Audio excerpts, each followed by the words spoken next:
Ici, on est présent avec l'église Saint-Eugène, qui est devenue la résidence Saint-Eugène de l'Office d'habitation de Montréal.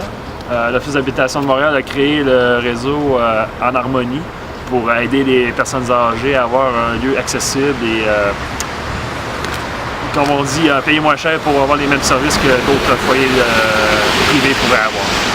Donc ici, le projet, ça a été le terrain a été racheté par l'Office d'habitation de Montréal. L'église a fermé en 1999, donc ça fait plus de 14 ans que l'église est fermée.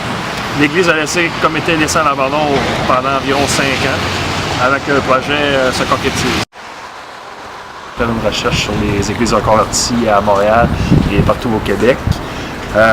Principalement, ma recherche vise à voir si la conversion de l'église est bien adaptée au quartier des alentours. Donc, ma méthodologie, comme on a pu le voir, c'est de mettre des lettres dans les maisons aléatoires. Un taux de réponse d'environ 20 à 30 %. C'est peu, donc il faut mettre beaucoup de lettres pour avoir autant de réponses que possible. Moi, je vise au moins 5 réponses par église pour voir l'opinion des gens.